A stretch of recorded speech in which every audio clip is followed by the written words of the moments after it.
voilà donc ñu ngi fii tey fi nga xam ni mooy wetu préfecture mu nekk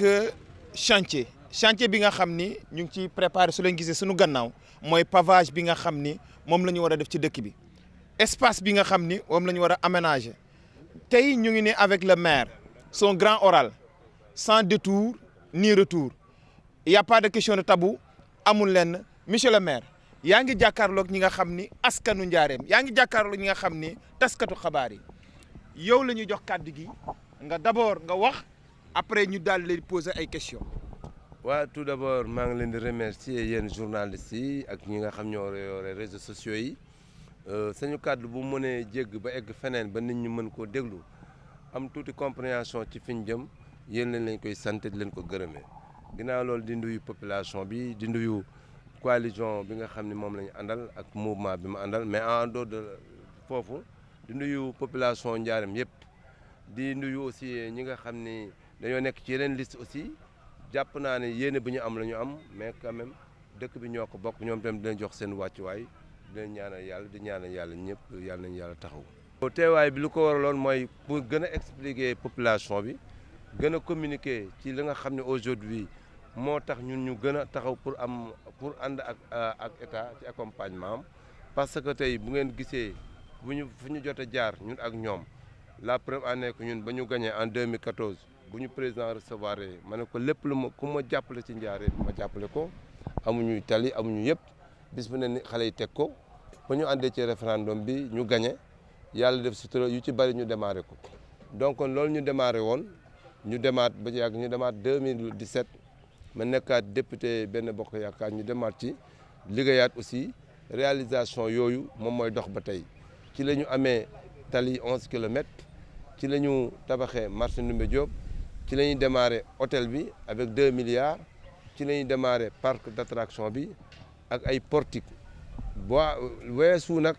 presque ndox yu bari dugal nañu ko ci périphérique bi moo xam Ndindi Touba Ndindi moo xam Sessène moo xam Ndayane moo xam Mérina Tandian j'en passe ak courant aussi bu bëree bari dugg plus de 40 kilomètres dugg na ci loolu lépp état mooñ ci soutenir parce que boo demee ci àll bi boo demee ci périphérique bi sooy wax ak ñoom xamuñu leen lu dul lii seen yitte maire bëgg nañu courant maire amuñu ndox te mu leer na la commune aujourd'hui ak recette bu muy générer mënul dara mënul def investissement yi mag yooyu moo tax di dalal xel yi ñooñu tey ji xool ñu fan laa far xool ñu ko ma àndal li ñu xool rek mooy am nañu courant am nañu ndox te loolu bu ñu ko bëggee am il faut ñu ànd ak état il faut état accompagne ci biir loolu lañ defar Promoville mu ñëw di ñu jàppale te loolu programme yàgg na am Sénégal mais Diourbel mos cee bokk ba ci temps indépendance Abdou Diouf Abdoulaye Wade Senghor mos ci am ci temps président Macky Sall lañ ci jubbe mu ñëw donc bu loolu weesoo nag ñu am beneen programme ma tegaat ko ci muy un coût de 700 millions puis esplanade lañ koy def boo ko jëlee gouvernance ba weesu poste bi ba ci ginnaaw jégg tali bi mun mel ni comme Thiès aujourd'hui lépp lu ñu fi bëgg a defati mën nañ ko def fii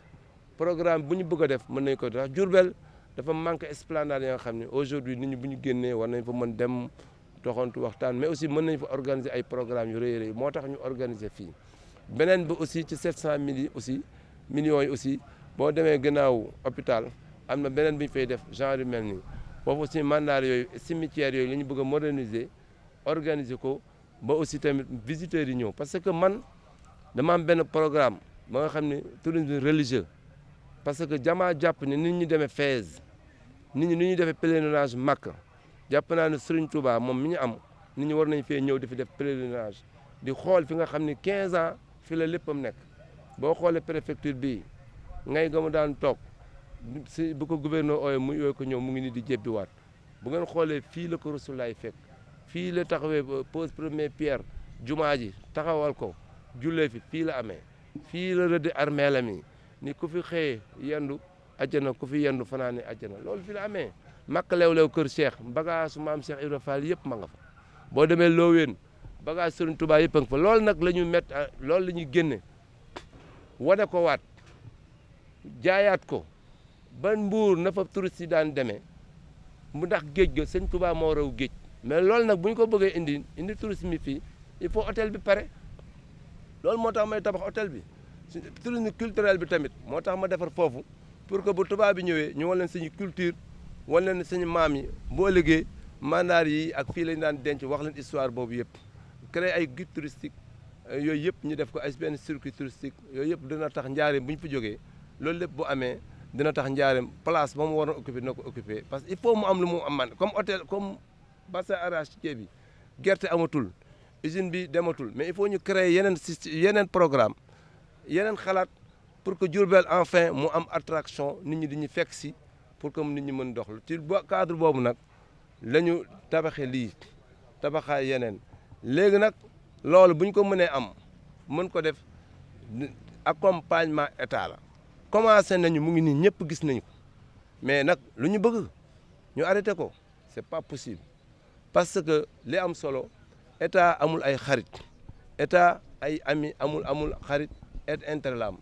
te l'objectif aujourd'hui du président de la république ci bu ñu waxtaanee nee na ma dinaa la accompagner si sa programme yëpp mais nañu ànd parce que mouvement nga yor man ma yore parti politique APR mais bu nu àndee je pense bien que nga nekk tête de liste bi sa programme yëpp état na la ci soutenir boo xoolee marché Ndoumbé Diop pare na semaine prochaine ci kàttanu yàlla dañu dugal nit ñi pour un coût de 800 millions ren voté nañu 1 milliard 300 millions plutôt war nañ ko voté assemblée nationale pour marché Ndoumbé Diop ñu gën ko moderniser parce que man damaa gëm ni mbooy dem marché Ndoumbé Diop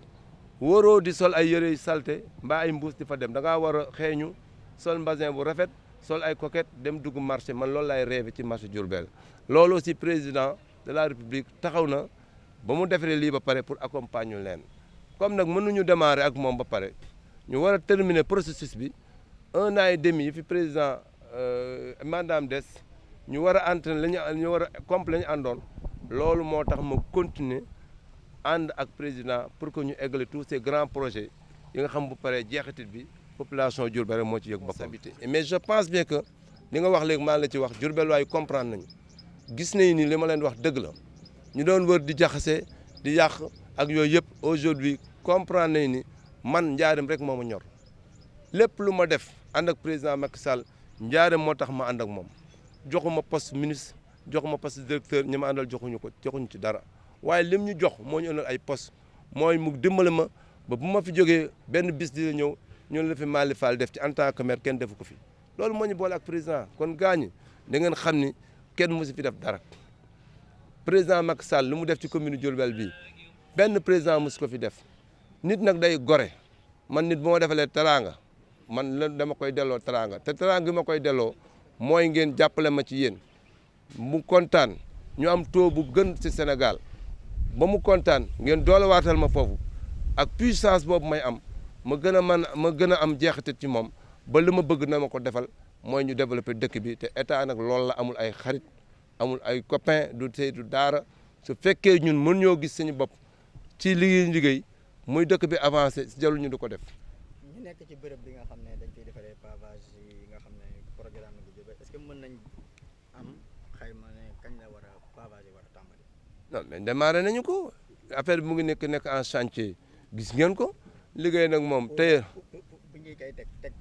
moom nee naa la tailleur moom balaay moo taqale xanaa dina dagg mesurer takk ne la foofu lañ toll ñu ngi defar pavage yi ñu ngi koy defar bu paree dañ koy teg moom yeexul et puis am nañ beneen programme ci xëy ndaw yi pour pavé waa dëkk bi yëpp alentour yi ba ci kër gu mag yu bari nañ ko pavé wetu kali même allées piétons yi nañ ko pavé même tali bees yi dina am ay allées piétons on a mes amis presque 2 milliards dans le cadre du PACASEN keroog la ñu viré 723 millions pour que ñu mën dugal chaque année courant ndox defar nañ benn château d'eau bu nga wetu kër sëñ Moussa Nawel te château d'eau boobu tey bu paree mais ba ñu xóori dootu ko am da koy régler et château d'eau boobu tey jii dañ ko dem kaas ko SONES ba mu ñëw soo naxantewul ak état boo waxtaanul ak ñoom du sotti état du gis noonoom ak ku koy xeex mu du ko dooleel politique mooy doxe noonu les états n'ont pas d'amis aujourd'hui l'Arabie saoudite est là ñëpp dañ ko contrôle tey jii européens ñu ngi koy oo di wax ak moom pourquoi parce que guerre bi am Ukraine moo changé données yi pétrole bi amatul Russie bloqué nañ ko européens soxla nañu pétrole ils sont obligés ñu dem wax ak Arabie saoudite malgré xam ne c'est un dictateur parce que les intérêts ci foofu la retrouvé man moo intérêt ci Macky Sall la nekk te fa laa koy ute te utewu ma ko feneen te na ngeen ma wax nag lii projet yi te Macky Sall di ma ko dimbali yéen ñu bëgg ma bako aw ma ci problème mais wax leen ma ci kan laay téye ak kooku lan la ma jox ma bàyyi lii mais lii tant que mu ngi dox dinaa ànd ak moom ba gis leneen lu ma waaye mën a proposé ma ànd ceeg moom ñun Diourbel on touche du bois bañ démarré ba tey xeexuñu xuloowuñu yàlla na ko yàlla eggale man ba ma démarré ñi ma njëkk a nuyu ñi nga xam dañoo am liste ñun ñu am liste du ma ne ay adversaire la ay doomu Diourbel lañu ñu am seen sañ-sañ dem fee ñii am sañ-sañ ñëw fii di leeral nit ñi aussi mu leer liste bi man la maay dem député du Macky Sall de du Sonko buñ jaxase kii élection kii la élection législative la présidentielle 2024 élection présidentielle boobu mooy élection Macky Sall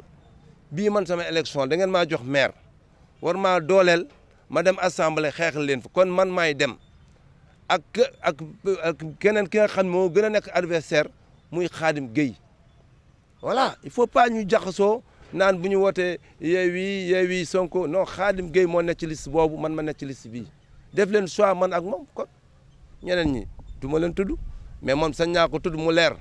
kon bii élection législative la du présidentielle du élection Macky Sall du élection président bu ñu demee ba egg foofu nag mu nekk beneen histoire mais lii moom man mii di seen doom di seen mbokk di seen xarit ngeen safoo ma safoo leen te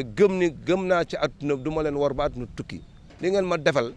def ma maire def ma député fu ma féete fekk yéen